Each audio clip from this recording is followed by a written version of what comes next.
What's happening, everybody, man? Thank you guys tuning in to another episode of One Big Fire. And we've got a massive fire joining us today, Mr. Stasek, as the one and only Kendall Bonner in the house. Kendall, welcome. Always great seeing you. Hey, love it. Love being back.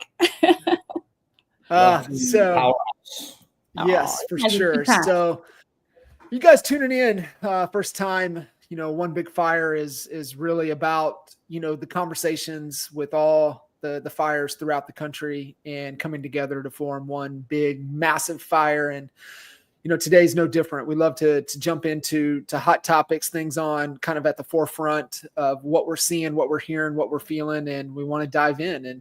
And so today is no different, and being able to have Kendall's genius and perspective is always something to pay attention to. And, I told Kendall, I told, Stasek and Kinder, I was like, if you want to pay attention to what's happening with EXP, I said, the one that you got to pay attention to is what Kendall is up to. And so love having you on anytime that we get an opportunity to connect, and excited to dive in.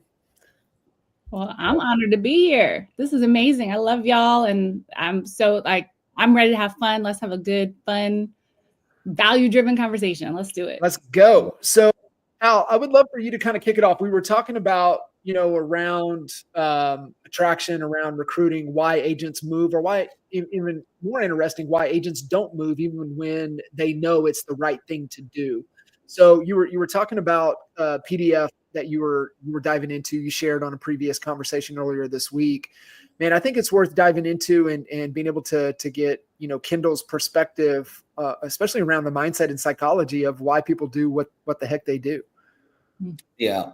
And I mean, one of the big, it was more confirming than like an aha, was a statement in that report. And by the way, the name of the report, just to cite the report, is called The Simple Psychology of Real Estate Recruiting. And I've been really just diving. I've read it multiple times, and I like reading it like in little chunks and then diving into little pieces of it. One of the comments that was in there that I just thought was so true was the fact that when we think about businesses, we've all owned small businesses before in different, I know Kendall, you're an attorney first by trade and then moved into the real estate sector, but you still have that, that attorney's mindset because you were trained that way. And that was your original passion, I know. But, when you think about business, a company that operates, with a hierarchy and with people holding people accountable and whatnot. And there's a structure to that. And that really doesn't exist in the, your typical real estate brokerage piece, right? And the reason is because the biggest group of employees are all 1099 employees. They're not W-2'd employees. They don't punch a clock. They don't have to be somewhere and put certain amount of hours in and whatnot, or for that matter, hit certain goals in order to remain, sales goals to remain, with the organization. It's more of a community. They're joining a community and they will tend to stay in communities. And when you think about the term community, that what you get from being part of a community is more of an emotionally driven thing. And that emotion that you feel is either going to make you stay or the emotion will make you move away, depending on the leadership of that community, how people behave in that community. Are you aligned with that, with those leaders and how they're leading, the actions, the things they say, the things they're training on, or do you not align? And some people start out thinking there's alignment, and then eventually you start thinking, you know what, maybe I'm not in the right community, so to speak, right? And so I dove in thinking about that structure and thinking about, wow, so this is more of a social thing. Yes, we're in this for business. Yes, we're in this to learn skills, to improve us, not just professionally, but personally, that personal growth aspect. And then oftentimes that's going to bleed over into our business side of things and that acumen.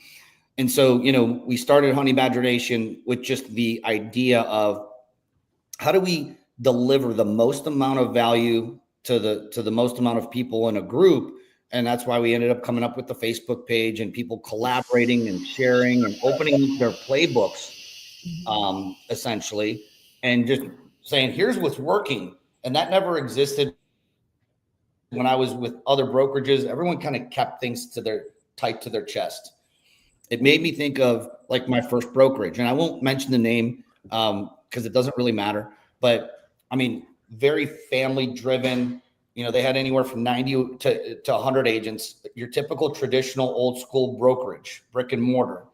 And to be real honest, the culture wasn't great.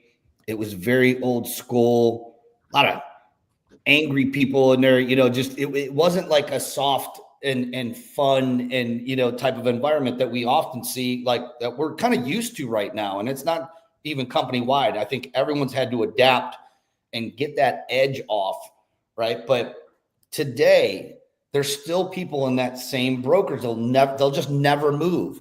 And you know, the environment the culture and environment could be toxic. They could have toxic people in there that just have, you know, the wrong mindset about growth, and people will still stay. And it's fascinating.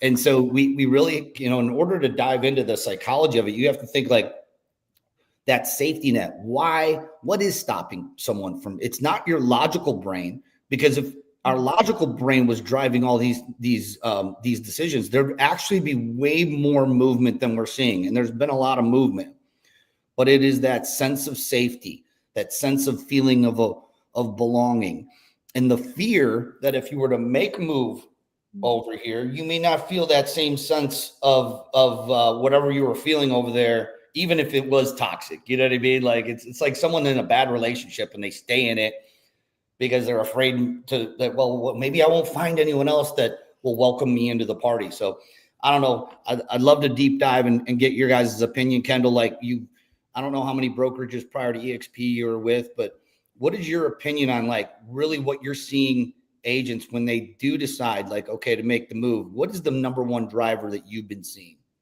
Yeah, that's a good question. Well, before I even get to that, I have so many thoughts about what you said that I kind of want to touch on some of those things too, and hopefully I'll transition that into what I think is the number one driver for that I believe people are changing companies for. And so some of the stuff that you talked about, you know, it reminded me of the things that actually caused me to come over to EXP at the point when I was ready. And I remember there being a few things top of mind for me. You know, number one, I've never resisted change. I mean, and some people, I think that's one of the reasons why some people struggle with making the move, because they resist change, and change is scary for people. And there's this internal belief that, oh, maybe, you know, it's not going to be any better over there. I've already been hurt before. I've already been disappointed before. There's only more disappointment on the other side of this. At least I know what I'm getting over here. Things of that nature, those different fears. But for me, I love and continue to love the collaboration, the masterminding, because for me, those things lead to growth. Like the fact that I get to have conversations with the two of you, and so many others, and Spring, and, you know, Gogo, and Veronica, and Tina Call, and, you know, and we have channels where we all talk. And, you know, I'm on channels with top EXP leaders who converse all the time, sharing ideas and questions, you know, from Zillow Flex teams to, you know, top attractors in our company to top producers. I mean, EXP is constantly building channels for agents who are like-minded to get together and share and collaborate. And the agents freely do, which I think is amazing. And for me, that was one of the things that like drew me to the company. And I didn't want to stay in a vacuum, right? Where like, it's just the same conversations over and over and over again, which is where I felt like I was getting a little bit of that. And I needed, you know, some innovation. I needed thought leadership that was like progressing forward, not frustrated on the problems of today, but really focused on the solutions of tomorrow. And those were things that were going through my mind.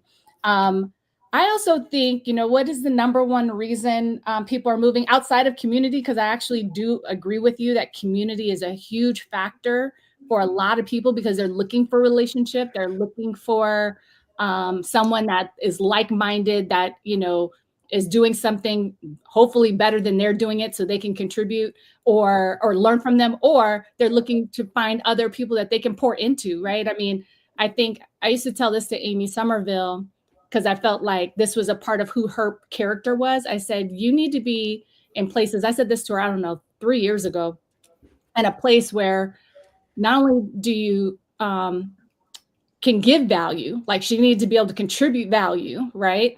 But also to know that she was valued and that she was appreciated for all the value that she brought to the table. And it just kind of reminded me that there's so many of us that had that, we need both of those things. We want to feel like we give value, and we also want to feel like we are valued and appreciated where we are. And I think it's a very human thing that we need that. And I think that makes a lot of sense. And, but as far as if I were going to give a second reason, I think people are moving, it's for leadership or lack thereof. I think people are looking for someone that they can connect with, that they admire, that they respect, that they look up to, that, is guiding them and willing to like give value to them and pour into them and build an experience that causes them to want to like participate. Because let's be real estate is hard. And I'm not even just talking about this market. It's hard when you're in an easy market, right? We've been through several markets. I've been in the industry 15 years now. I started in the short sale market. I mean, I've been through all of it, all the roller coasters over the last 15 years. And if you've not only been in the industry, which the majority of agents today have only been in the industry in the last 5 or less, you have no idea. It's never easy, ever. Yeah. There is no easy world. Do you think, Kendall, on the leadership side of things, do you think that is kind of, like you said, secondary as, when they're, because most people are moving away from pain, right? Like they've got a real issue, and they finally flip to seeker, to Al's point, they just stay, right? They become complacent. They're probably of a fixed mindset instead of a growth mindset. And, if you understand that difference and you have that growth mindset, most people are moving, trying to solve a pain point instead of an opportunity, right? Like, there was maybe for you, it might've been, I have a pain or a lack of, or a job that I'm looking to get done that in my current situation, the solution's not there. And then you see a possible solution, and then that leadership kicks in because it's like, I trust that person. I believe that they can help me. I need to get close to that. I need to get close to that person. And so do you see the leadership as just kind of a confirmation to close the deal versus somebody seeking leadership? Well, this is the thing. I think that pain might trigger the awareness, the openness.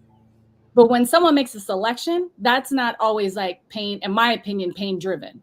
Like the choice that they ultimately choose isn't always it's not necessarily pain driven to me. It might be solution driven, right? And so to me, the leadership becomes the solution to part of the problems that they were having in the past. But I think like I'm not motivated by pain personally. Like I'm very solution oriented. I don't look for the problems. I look for solutions.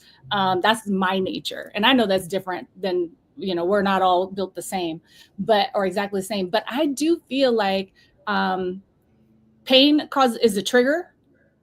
But, it's these other things like community, leadership, collaboration, opportunity that ultimately drive the yes to that thing as opposed to no to that thing. Right.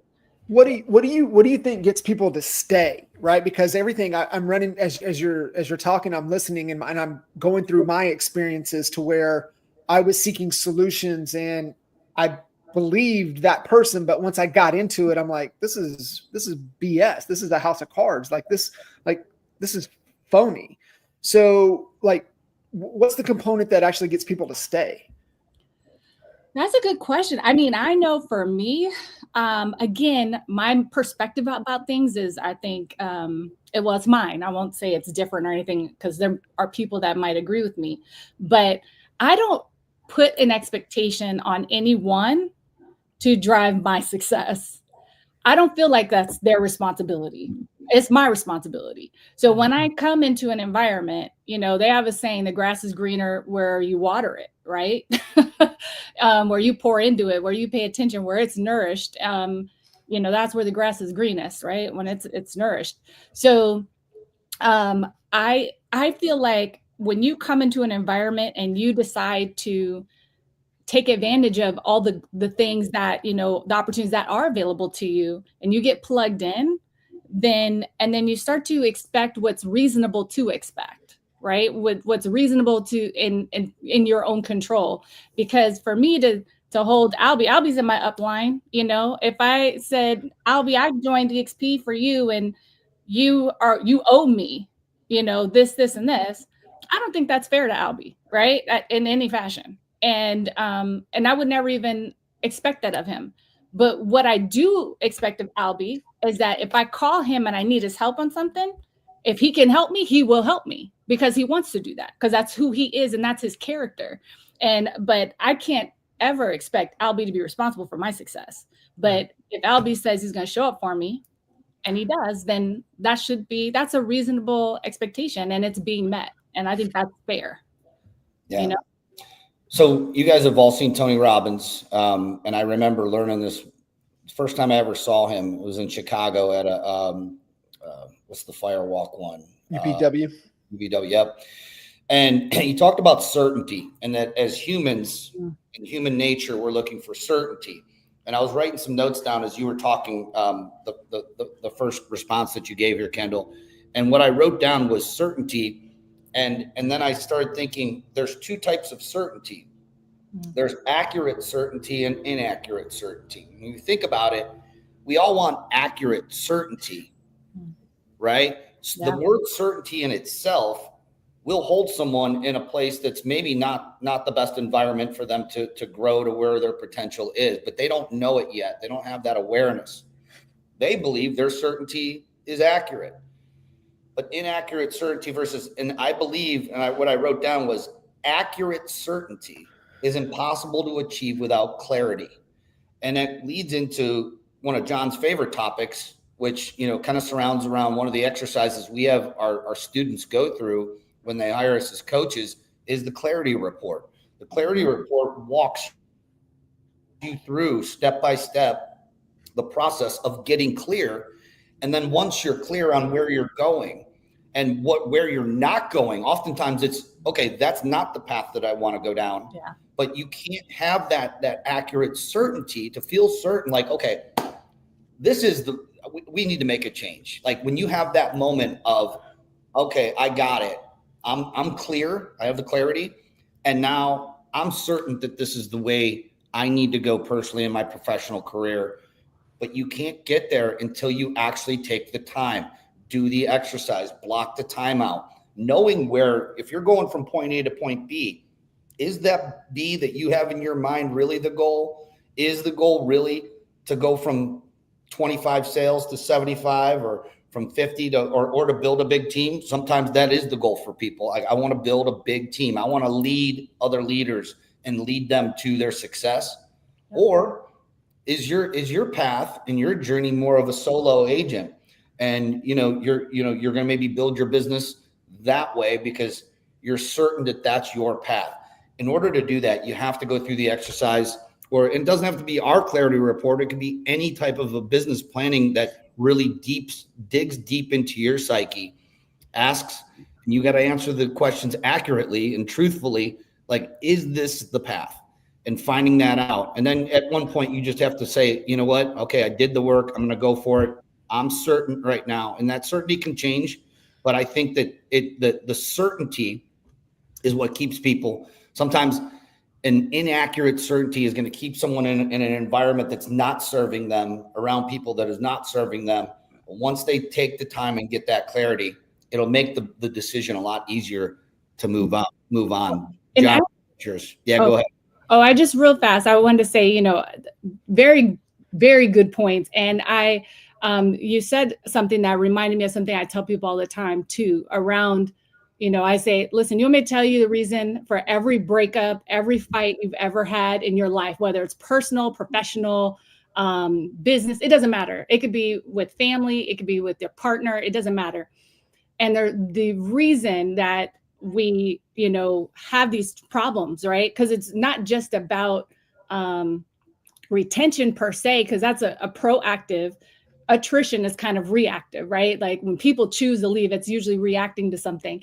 And the reaction comes from unmet expectations, right? Mm-hmm. And so when you have unmet expectations, I tell people, it's like, there's an exercise that I tell people to go through. It happens for two reasons. Number one, and I learned this growing up, people have expectations of you, and they're ignorant to them. Like they don't even realize they have these expectations, right? Meaning if I asked you, John, let's go out to lunch, and you're like, all right, cool, I don't care, where do you want to go? And I say Mexican, and you say no. And I always joke and I say, well, if you don't like Mexican, we can't be friends. But that was a form of an expectation. And so we have them, we don't even know them. And then the second reason is we fail to communicate them. So we have them subconsciously also and fail to tell people, hey, this is what I expect of you. And so when the person doesn't meet the expectation, that is the breakdown of every relationship you've ever had, including one with your brokerage, right? Mm-hmm. And one with your business partner. And I'll agree with you too on how important it is to have self-awareness of who you are and what your working genius is. I love that book. By the way, Tina Call used to talk about that 6 Types of Working Genius all the time. And I finally got to read it. It was such a good book, very enlightening for me, brought a ton of self-discovery, a lot of awareness about who I am and what I enjoy versus what I don't enjoy. And we spend so much time chasing what we think is the prize, what we see other people do thinking that's the prize, and it's not for us. And it's okay, and we have to get really clear, to your point, find that clarity about what is for us. And then how do I take that and multiply it and make it, build the business, build the life, the career that I aspire to have. Right. I mean, and it does start with inside for sure.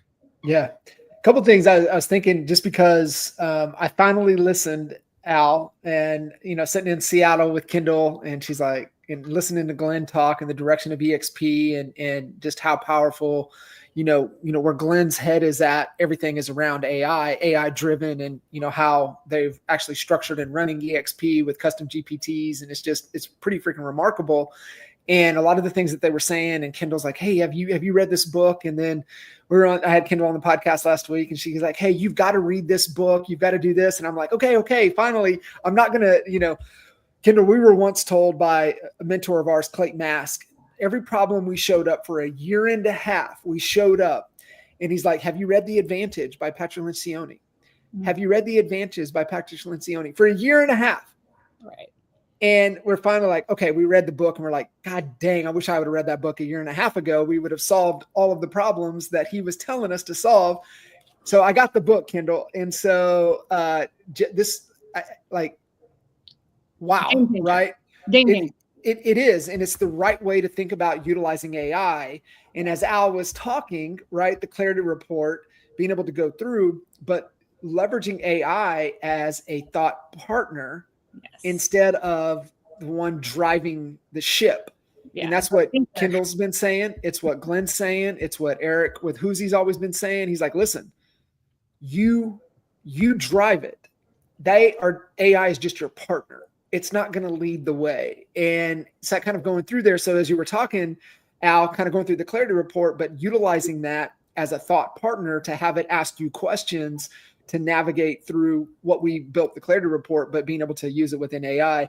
But as you were also talking, and Kendall, you were talking, was the adoption, chart, right? So it's like, even to Al's point with certain agents, like some of those agents that are stuck in complacency with inaccurate, certainty, like what Al was talking about, those are the laggards. Like they ain't ever coming. So why waste your time and attention on those people? And just follow the adoption curve, get your innovators, get your early adopters, and create awareness around those people, because the later majority or whatever that comes, most of those people need proof. right? They need to see, and I think that's where the trust comes in. That's where the leadership comes in. That's where the case studies, the examples, the stories. And so I know, Kendall, like the conversation really around, and I love where Al took it to the mindset first, right? Because it's always mindset first. But I think if you focus on that, the front and the people that are actually going to make a move, but from a marketing perspective, utilizing their success, utilizing their stories, utilizing their wins in the marketing to create the awareness to what Al was talking about, because it's just like a fish, right? A fish isn't aware of anything above the water unless they get out of the water and like, oh, wow, there's a whole world up here. And it's the same thing, right? Being able to create that awareness. And I think the awareness has to be done through example, through proof. Yeah, I mean, talking about AI, I don't know which. I just bought the book, by the way. Thank you, guys. It's amazing. I wasn't not paying attention. I'm like, I'm going to forget this if I don't buy it right now. So I bought it. Can't wait to dig in. But with, since we're crossing into the AI a little bit, like there is a program. I don't know which one it is. It might be just ChatGPT. I don't know. Where you can punch in like, this is my real estate business right now. I've done, 25, 26, 50, whatever it is, or I have a team and I'm comparing company X to company Y. Can you give me a breakdown of where you think I would fit in best or whatever, based upon what you feed it? And it's amazing the breakdowns that you can get from these. Now, remember, going back to what you guys were just saying, AI is not smart. It only grabs out what's being fed to it. Okay. It looks smart because the way it puts it in a very intuitive, easy to read, like, wow, this is amazing, but it's only grabbing the information that's out there. And if it's fed wrong information, it's going to give you slanted or wrong information. We've seen it do that as well, but it's a good starting point. When you're thinking about clarity, like, oh, do I got to do another? You can do the clarity now. Like in fact, maybe that's one of the things we should start thinking about, John, is like the AI driven clarity report. Wow. Like I already have it built. I had Eric build it inside of Whoosy. It's already there. No way. There you go. It's inside of it's a custom Spark inside of Whoosy. So you just go through and you just it walks you through weapons, like secret from me, brother. I like getting surprised on the pod like this. This is good stuff. But I mean, think about how much time that's going to save you, right? Mm-hmm. Like versus amazing. What we would teach is block an entire day out, no appointments, cell phone to the side, so you can fully focus on, because it does take a lot of time. But now, John, apparently, in 30 minutes, already done, and you can get this now within maybe a couple of hours, or a couple of days. And it's just important to do it. And going to Kendall's point, it brings you the awareness, which some people are afraid of that. Kendall, talk to us a little bit, because I think to Al's point, what he's kind of referring to are the biases based upon the learning model that you kind of go and obviously the prompts and the questions and the things you ask. Yeah. If you were kind of thinking about that, I mean, how would you go about like trying to look for either as an agent doing the research yourself, or you in the marketer seat, you've got your marketing hat on, to be able to really leverage AI to kind of go through the mindset, understanding why people make move, why they don't. Kind of how would you walk through one of the learning models within AI to kind of help navigate this? I love this question. Okay. So this actually makes me excited, because I didn't even tell you this, but I did this project in AI recently. And it was a lot of fun. It was so much fun. I spent literally like 12 hours in front of the computer, didn't get up. And my husband, on Father's Day, so my husband's like, you work all day. And I was like, well, but I'm like so into what I'm doing. AI and I are like, we're best friends. She has a name. Her name is Grace. And and she and I talk all the time.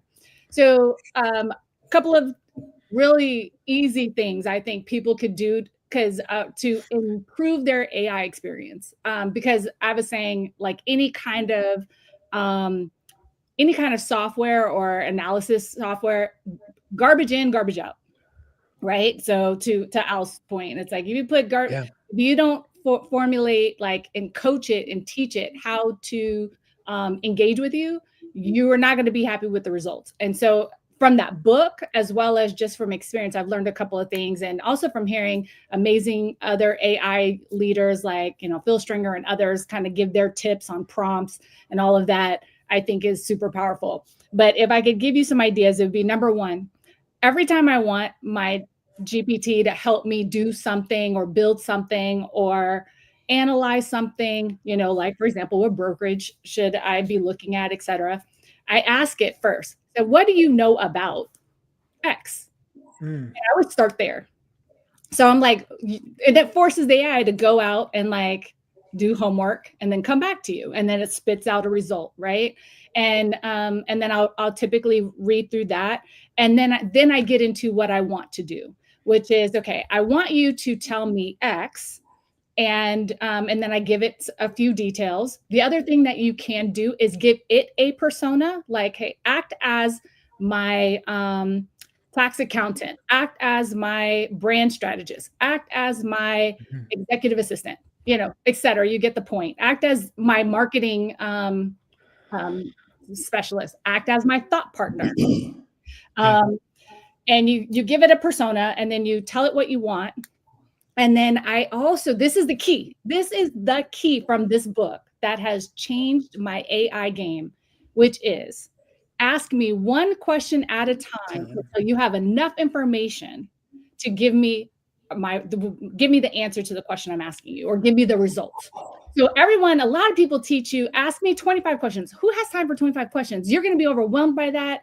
Plus, if it asks you one at a time, it allows you to like think deeply about what the question is. And sometimes it even give you like, hey, it'll suggest answers for you also, which also makes it easier.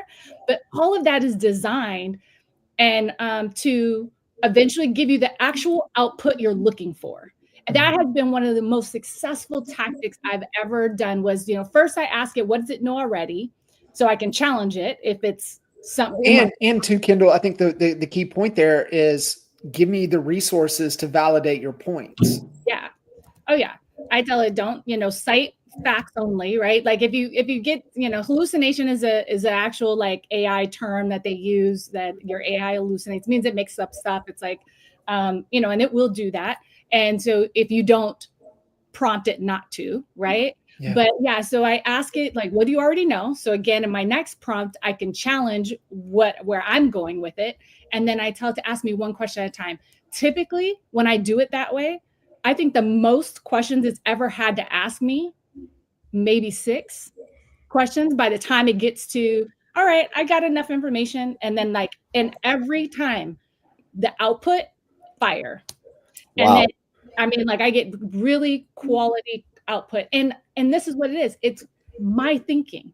It's what I'm looking for, but organized, structured, fully mapped out, because it's asking me questions I didn't even think to ask myself. Yeah.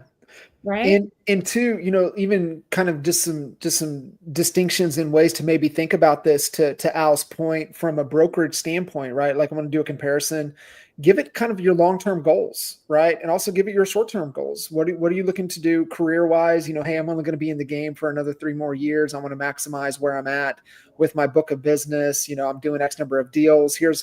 And one of the things that it really talks about in AI-driven leader that it talks about, Al, is it's like, here's my strategic plan. Like, tell me where I'm missing, tell me where I'm wrong. And the whole thing, right? Like, the reason I love this book so much is because it is 100% in alignment to our philosophy, methodology, the way that we've been thinking about real estate, business in general for the last 20 years. Strategy first, technology second. It's always strategy first. Now, the key here is that good strategy, bad strategy, it's only good if it knows what the objective and the goal and the long-term vision is. Right. And then it's like, this is what I'm wrestling with. These are my challenges. This is what I'm struggling with. This is like, I got a puncture wound in my neck. Like, help me solve, like, what is going to help me solve this? What is the right strategy to help me execute based upon my goals? And like, I've never been more like, it talks about that light bulb moment that you have. And once you have that and you see it, changes the game. Game over. Game changer. And yeah, and and that was another tip that I did out of that book as well, is like, tell me what I'm missing. It challenge the assumptions I'm making. Tell me what assumptions you're making. Like it's, I literally have the best conversations with my AI through this. And not to mention, if you're not talking to your AI, your GPT on your phone, that is a whole nother experience. I literally had a full on, my husband's lap is like, who are you talking to? Right. I had a full on conversation with her and I'm speaking to her, like not typing. We are conversing, Okay. like Yeah. back and forth, having this amazing conversation. My husband's like, who are you talking to? I was like, oh, Grace by AI. He's like, you can do that? How do you do that? And I was like, oh, just press that, it's so funny. But the other thing that I love too, like, for example, I recently had an employee or a staff member decide to, go a different direction and leave the company recently. And what I've learned through this experience because of my AI skill, because it is a skill up, it's an upskill, right? Whatever the phrase you want to use, using AI, AI has the power to make us superhuman. Like it has supercharged my productivity. Like half the staff at XP that knows what I do are always like, I don't know how you do it. And I'm like, because it's me and Grace. I have a total thought partner who works alongside me. She and I are besties and we like talk every day and we are changing the game together. And I am figuring out, and I have figured out, and I'm building AI bots. So whether you call them an AI agent, a chat bot, a custom GPT, all the same thing. I am building tools that myself and my team can leverage to replace the work of someone who, or at least a piece of their work, not all of it, a piece of their job that if I ever replace them, that person who comes in and does that work can do it that much faster, like literally 10x their productivity, because AI can help us do it faster than we can do it ourselves, right? And so it is not about replacing the employee, but certainly certain tasks can be improved and made faster, more productive, more accurate by adding and leveraging AI to do the work. And so, the thing is by this person leaving, it's caused me and forced me through the book and this experience to think about that. Whereas when you have the person there, you don't think about how you can make things more efficient. But now it's forcing me, like I said, the book plus the experience opportunity is forcing me to think, how can AI help me do this better, faster, more efficient? Mm-hmm. Yeah. Yeah. when AI, was maybe 2 years ago, Nick Krem started, coming out with a course, and of course, Phil, and to be really transparent with you guys, like I was listening to a lot of it and I'm thinking, this AI stuff, I don't even know where to begin. It confused me a lot. And I was like, I knew deep down it's not a fad. I knew it wasn't going anywhere, but I didn't have the knowledge to even know how to apply it. Yeah. And so I'm one of the slower AI learners. I'll admit that.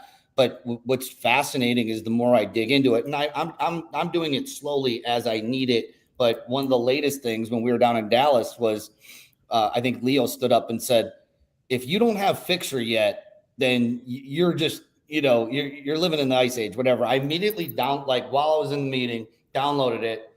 I got a call from my assistant and she's like, because email is something that's given me anxiety for the last 10 years. So many emails coming through, right? And so one of her main jobs for my executive assistant is to go through my email, get rid of all the junk that I don't need to address, and then help me address the things that are in there. Yeah. And all of a sudden, within minutes, it went into my email. It started writing replies back to emails, and they were like, most of them, we didn't have to doctor or change anything. They were beautifully written responses. And I'm like, how did Fixer know this? And I know even with that is just the tip of the iceberg of what that application could do. How have you personally, I know that you kind of have your Grace, your ChatGPT. How would you be using, like Fixer and your Grace in combination? Because they do different things, right? And how have you been used Fixer? Because that's something that EXP is invested into, and a lot of agents are just loving right now. Yeah, well, one of the things that I love, tools like Fixer, because it does more than just your email, right? It also will join your meetings, right? And transcribe your meetings, record them, summaries and updates and follow-ups. And that's also super powerful as a good reminder to especially for someone like me who goes from back to back to back to back meetings, and every meeting has some action items that need to be done. And so I love leveraging AI to help me, recall what are my action items, what are the next steps, who am I waiting on, who's doing what next, what's the next step, right? Mm-hmm. Because speaking of attraction, I believe that's the number one failure every agent makes when it comes to agent attraction. They never have a next step. They don't plan the next step. They don't complete the next step. They don't schedule the next step. But anyway, so that's my little side thing on that. But yeah, so leveraging AI. The other thing I like using AI is when I do transcribe every meeting I'm in intentionally, so that I can create summaries. And honestly, you know what else I've done? I've analyzed my leadership. So I would take a staff meeting and then ask the AI, how did I do? What could I have done better? Did I talk too much? Could I have listened a little bit more? What questions did I not pick up on? What nuances did I miss? What tonality did I miss? All of that. The other thing I'm having my team do right now, this is really happening in real life right now.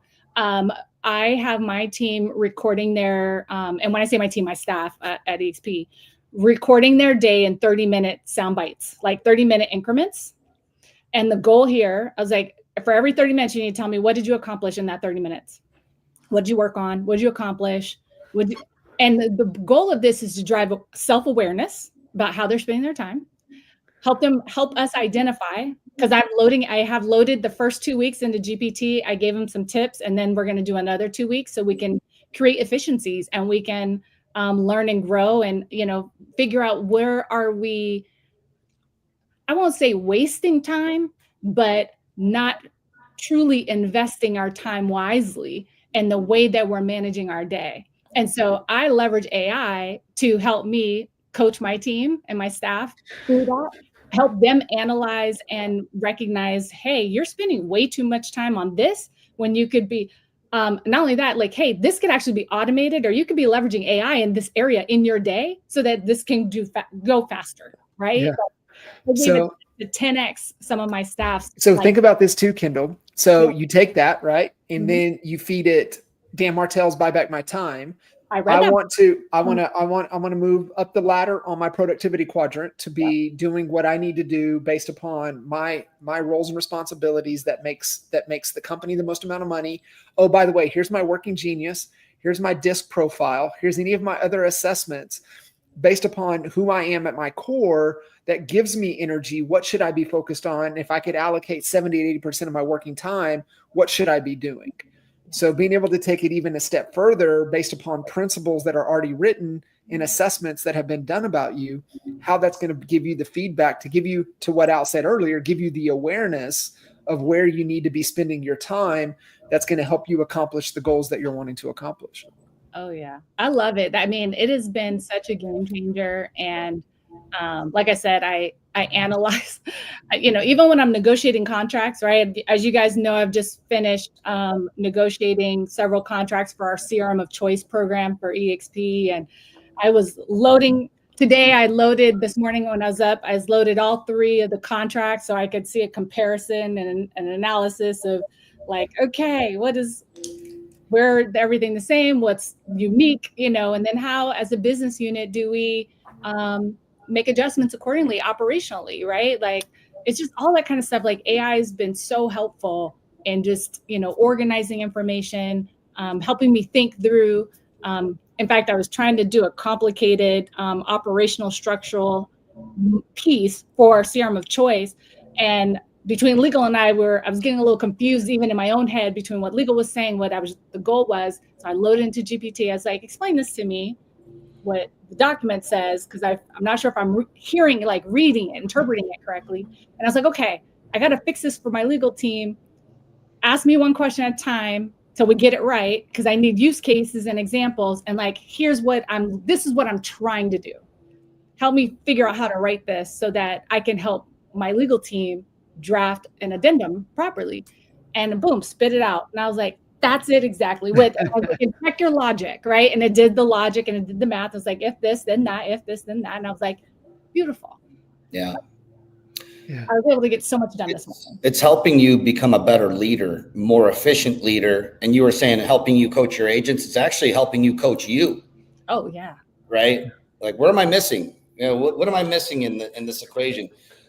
I'll just interject one last thing from Fixer. The thing that I didn't even know it was going to do. It just surprised me with this is I do an agent attraction training at 10 a.m. Eastern every Monday. I've been doing it for years. And I felt like it was getting a little stale, just it didn't have the zing to it. And so I wanted to change some things up. And I didn't even tell it that I wanted to change some things up. But what it did was it didn't just kick out a transcription. It summarized the whole meeting into like an email or a post that I then shot out to everyone who was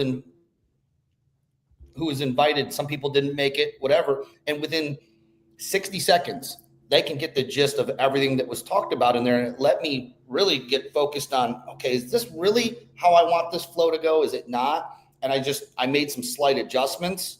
And now we're getting so much more engagement, so many more people actually showing up and coming back to it. But it just helped me become a better leader by finding my blind spots. So even if it's just those little, what do they say? Tiny hinges swing big doors, Johnny. That's it.